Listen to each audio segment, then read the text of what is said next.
আসসালামু আলাইকুম ওরহমতুল্লাহি ওবরাকাতুহ। আজকে আমরা আলোচনা করব স্বপ্নে দাঁত দেখলে কি হয়, আল্লামা ইমাম ইবনে সিরিনের কিতাব থেকে। সাথে আছে আমি মুফতি জুবায়ের বিন ইমাম।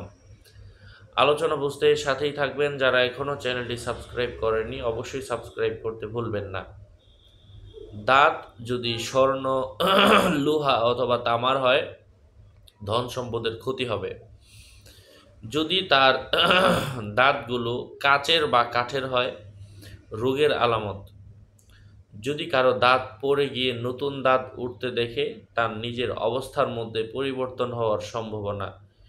কেউ কেউ দাঁত পড়ে যাওয়ার ব্যাখ্যা করেছেন মৃত্যু অথবা অসুস্থ হওয়ার সম্ভাবনা। কেউ যদি দাঁত নড়তে দেখে, এর অর্থ হচ্ছে তার ঋণগ্রস্ত হওয়ার সম্ভাবনা রয়েছে।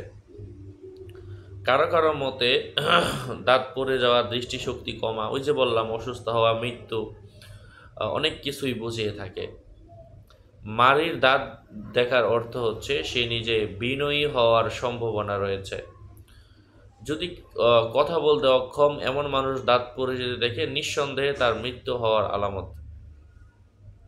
সবল মানুষ, সে যদি দাঁত পড়ে যেতে দেখে, তার কোনো রোগের সম্ভাবনা রয়েছে। রোগী ব্যক্তির দাঁত পড়ে যেতে দেখার অর্থ হচ্ছে তার রোগ দ্রুত সেরে যাওয়ার সম্ভাবনা রয়েছে। কেউ যদি তার দাঁত অনেক লম্বা দেখে, কারোর সাথে ঝগড়া এবং বাড়াবাড়ি হওয়ার সম্ভাবনা রয়েছে। যদি কেউ তার দাঁতগুলো ফাঁকা অথবা গর্তযুক্ত দেখে, যাবতীয় দুঃখ কষ্ট তার জীবনে আসবে। যদি কেউ দেখে তার দাঁতগুলো পোকে খেয়ে ফেলেছে, সন্তান সন্ততির উপর বিপদ অথবা মৃত্যুর আলামত বুঝতে হবে। আশা করছি বুঝতে পেরেছেন। আরও আপডেট পেতে সাথেই থাকবেন। আসসালামু আলাইকুম ওরহমতুল্লাহি ওবরাকাতুহ।